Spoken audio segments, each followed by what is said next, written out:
안녕하세요. 오늘은 닦는 마음, 밝은 마음이라는 책에서 어떤 마음가짐을 가져야 부유하게 살 수 있는지, 그리고 반대로 어떤 마음을 가진 사람이 가난하게 되는지 그런 내용이 있어서 살펴보려고 합니다. 이 책은 독립운동가였고 불교계의 스승이신 백성욱 선생님의 제자이신 김재웅 법사님이 쓰신 책입니다. 6번째 장의 제목이 복 많이 지으십시오인데요. 하나님, 부처님, 돈 많이 벌게 해주세요 라는 기도를 할 것이 아니라 사람이 뿌린 대로 거두는 것이기 때문에 복을 짓는 것이 중요하다는 것입니다. 모든 사람들은 잘 살기를 원한다. 그러나 잘 살 원인을 지어야 잘 사는 결과로 된다. 복은 누구에게 달라고 비는 것이 아니고 적극적으로 지어야 한다. 자기가 지은 만큼 받을 뿐이다. 자기의 복을 남에게 주지 못하고 남의 복을 자신이 갖지 못한다. 돈에는 눈이 있다는 말이 있다. 자기가 복 지은 정도만큼밖에 벌지 못한다는 소리이다. 부자가 되기 위해서 어떤 자세를 가져야 하는지 제가 8가지 정도로 정리했습니다. 첫 번째는 스스로 벌어 쓰는 떳떳한 마음, 경제적 자립심이 중요하다고 합니다. 경제적 자립은 정신적 자립의 큰 바탕이 된다. 자신의 수입으로 자급자족할 수 있다는 떳떳한 마음이 마음을 닦는 데 도움이 된다. 경제적 자립을 하지 못한 사람은 남에게 의존해야 하기 때문에 자신이 힘들면 남 탓을 하고 원망하는 마음을 가지게 됩니다. 자신이 힘든 것은 부모가 도와주지 않아서 그렇다거나 다른 사람을 원망하는 마음이 생기기 때문에 그런 생각을 가질 것이 아니라 스스로 벌어서 쓰는 자립심을 가져야 한다는 것입니다. 부자가 되기 위한 마음가짐 2번째는 지금 자신이 가진 것이 충분하다고 만족하고 감사하는 마음입니다. 사람이나 짐승이나 모두가 장래 무얼 먹고 사느냐란 고민을 안고 있다. 잘 사는 사람조차 정신적인 그 문제를 해결하지 못한 채 마음은 헐벗고 산다. 밤중에 음식을 먹는 마음도 살펴보면 내일 아침에 배고플까봐 과식을 한다. 직장에서 상사에게 아부하는 것도, 권력을 가진 자에게 굽실거리는 것도 장래 무얼 먹고 사느냐 하는 문제를 해결 못한 사람들의 행동이다. 장래 무얼 먹고 사느냐 하는 고민은 실제로 먹고 살 길이 없어서라기보다는 마음이 궁해서 생겨나는 것이다. 흔히들 있는 거지 없는 거지란 말을 하는데 먹고 살기에 넉넉해도 늘 없는 마음인 사람을 있는 거지라 한다. 물질이 있건 없건 없는 마음이면 늘 모자라고 부족하다는 것을 마음에 새기게 된다. 마음에 새기고 닦아내지 않으면 궁하게 되고 다음 생에도 궁한 생활을 하게 된다. 당장에 물건은 없더라도 있는 마음이면 마음에 넉넉한 여유가 있어서 그 마음 따라서 물질이 풍족해진다. 그렇게 부유하지 않아도 자신의 삶에 만족하고 평온하게 살아가는 사람도 있고요. 어느 정도 먹고 살만 한데도 결핍감에 휩싸여서 불안해하는 사람들이 있습니다. 부동산을 팔았는데 10억을 벌 것을 내가 잘못해서 5억을 벌었다든지, 주식을 비쌀 때 팔아야 되는데 내가 이익을 덜 봤다든지, 내가 아는 저 사람이 부자가 돼서 내가 괴롭다든지, 이런 상대적인 문제로 괴로워하고 있습니다.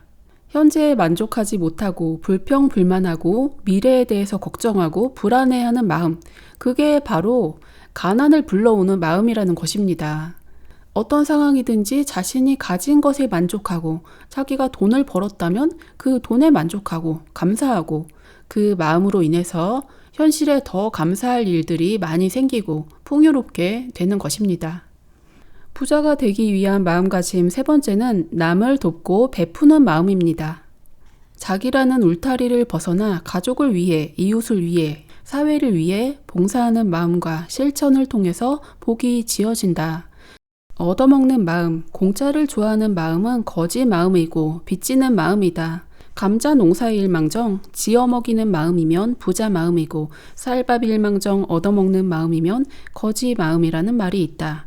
베푸는 마음으로 살아야 성리가 밝아질 수 있다. 남에게 돕고 보시를 하고 기부를 하고 그런 것이 복이 되어서 자신의 앞으로의 삶 그리고 자손들의 삶, 후생에까지 영향을 준다는 것입니다. 도둑놈 1000명에게 밥 먹이는 공덕보다 착한 사람 한 사람에게 밥 먹이는 공덕이 크고, 착한 사람 1000명에게 밥 먹이는 공덕보다 마음을 닦는 사람 한 사람에게 밥 먹이는 공덕이 더 크다. 살아가면서 자기가 만나는 사람들을 그때그때 도와주면 되겠지만 자신의 에너지가 한정되어 있으니까요. 악인을 도와주는 것보다는 선한 사람을 도와주고 수행자를 도와주고 종교단체에 가서 공양을 올린다든가 그런 것들이 더 복이 될 수 있다는 것입니다. 남을 돕고 베푸는 마음과 반대되는 것은 남의 것을 얻어먹으려는 마음, 공짜를 좋아하는 마음, 남에게 주는 것을 아까워하는 인색한 마음, 그리고 남의 것을 뺏고자 하는 마음이 있습니다. 이런 마음을 가진 사람은 가난하게 될 수 있다는 것이고요. 베푸는 마음을 가진 사람이 부유하게 된다는 것은 우리 모두가 하나로 이어져 있기 때문입니다. 우리는 나와 남이 따로따로라고 생각하지만 사실은 의식상에서는 하나로 연결되어 있는 존재이기 때문에 저 사람이 잘되게 돕는 것은 곧 나를 잘되게 돕는 것과 동일한 것입니다. 자신이 베푸는 마음을 가지고 그런 행동을 했을 때 그 마음이 되돌아와서 자신이 풍요롭게 된다는 것입니다. 남에게 베푸는 일을 할 때 그냥 주기만 하는 게 중요한 게 아니라 마음가짐이 더욱 중요하다고 합니다. 백성욱 선생님의 할머니가 가난한 이웃집에 쌀을 반가마 정도 갖다 주셨는데요. 평소에 없는 일이라 왜 그러냐고 물어보니 장정도 없는 부잣집이라 넘보면 곤란하니 미리 인심을 쓰는 것이라고 대답하셨다. 그때 청년인 백 선생님 생각에 피해를 입지 않기 위해 주는 마음보다 그 사람들 따뜻이 밥 지어 먹으라는 마음으로 베풀어 주면 얼마나 복을 지을까 하셨다고 한다. 백성욱 선생님이 부모님이 일찍 돌아가시고 본인은 독립운동을 하러 떠돌아다니시고 할머니와 여동생만이 집에 남아 있었는데요. 그때 사람들이 먹을 것이 없는 시절이었으니까 옆집 사람이 우리를 해칠지도 모른다는 생각에 미리 쌀을 갖다 주었다는 것입니다. 그런 마음이 아니라 적극적으로 저 사람들이 밥을 잘 먹었으면 좋겠다, 그런 도와주는 마음으로 했어야지 복이 되었을 거라고 안타까워하셨다는 것입니다. 백성욱 선생님이 금강산에서 10년 기도를 하고 집에 가보니까 할머니는 돌아가셨고 검정 강아지가 집을 지키고 있었다고 하는데요. 재산을 지키려는 마음으로 개 몸을 받아 다시 그 집에 왔고 탐심을 가득 품은 채 몸을 바꾸었기에 검정색을 타고 났다고 법문해 주셨다. 남에게 베푸는 행위 그 자체보다는 그것을 할 때 자기 마음이 어떤 마음으로 하는가가 더욱 중요하다는 것입니다. 사정이 되지 않아서 남을 돕지 못하더라도 저 사람들이 잘 살면 좋겠다, 잘 되면 좋겠다, 이런 마음을 품어주고 기도를 해준다면 그것도 복으로 돌아온다고 합니다. 부자가 되기 위한 마음 자세 네 번째는 남이 잘 되기를 바라는 마음, 남이 잘된 것을 축하해주고 잘 되기를 축복해주는 마음입니다. 이것과 반대는 시기하고 질투하는 마음, 잘된 사람을 배아파한다든지 남이 안 되기를 바라는 마음, 저주하는 마음, 그런 마음을 가진 사람은 그 마음이 그대로 돌아와서 자신이 가난하게 된다는 것입니다. 부자가 되기 위한 마음가짐 다섯 번째는 신의 뜻을 실천하는 마음입니다.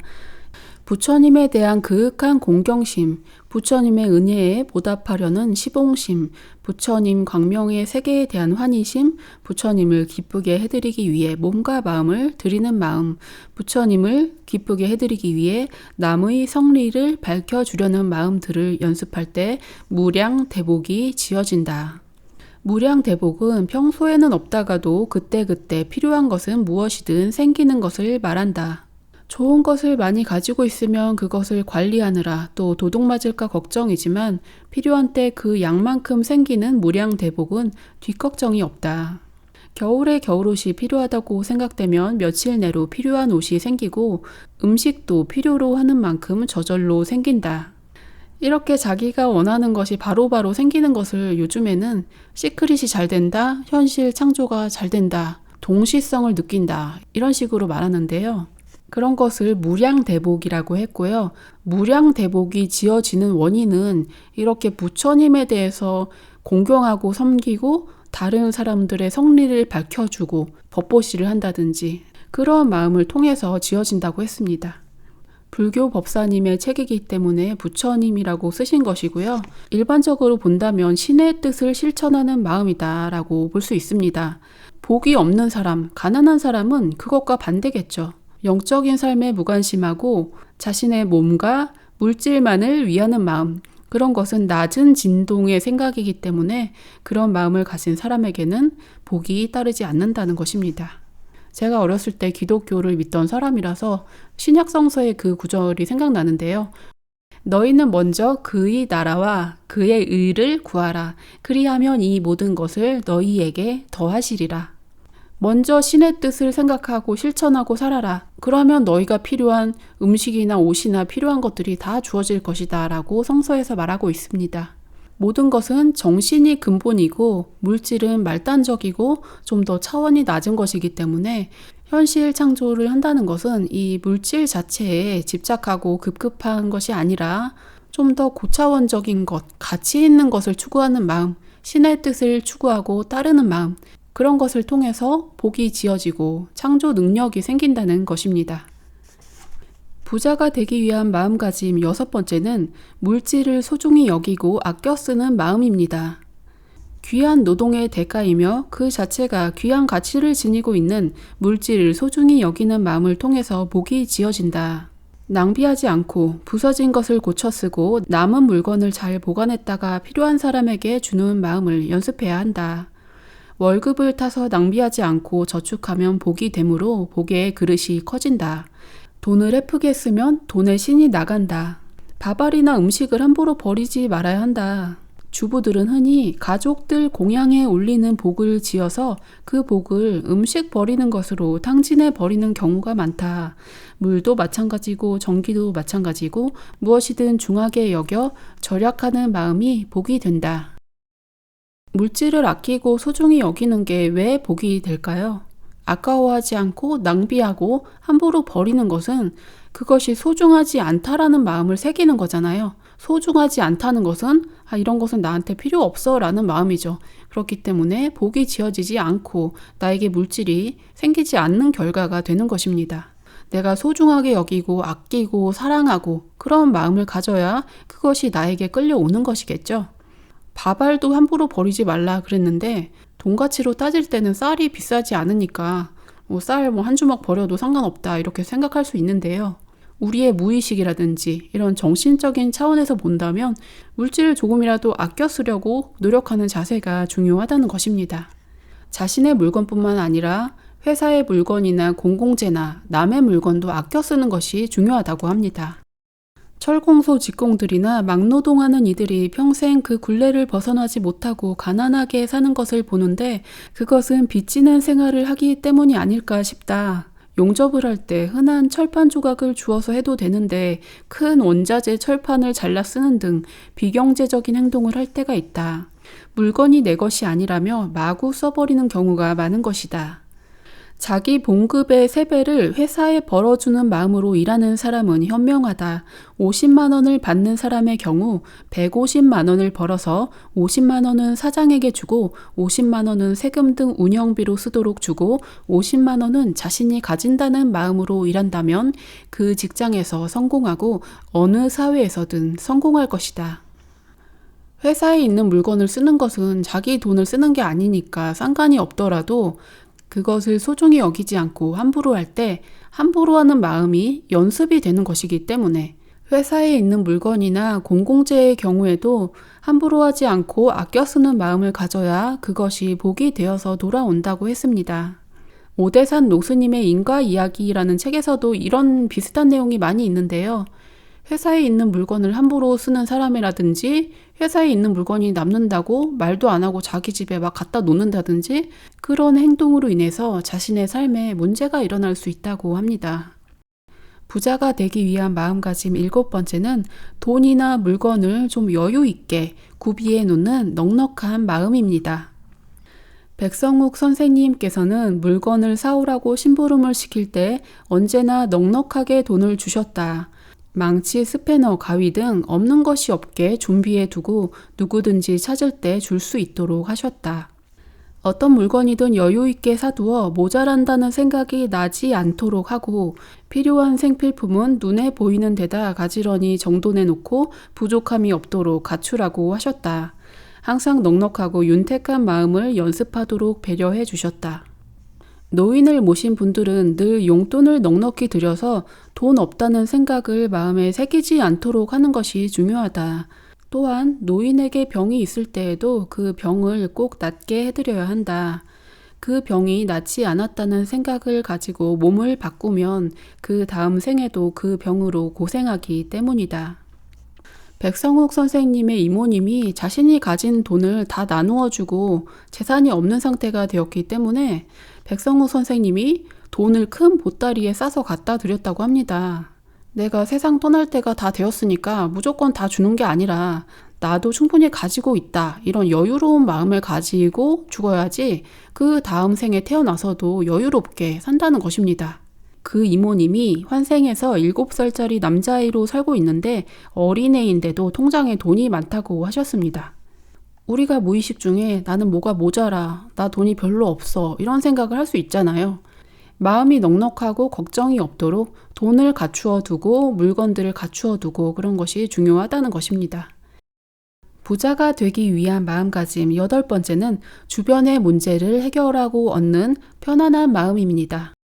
여기서는 노인들에게 용돈도 넉넉히 드리고 아프지 않도록 병을 낫게 해드려라 라고 했잖아요.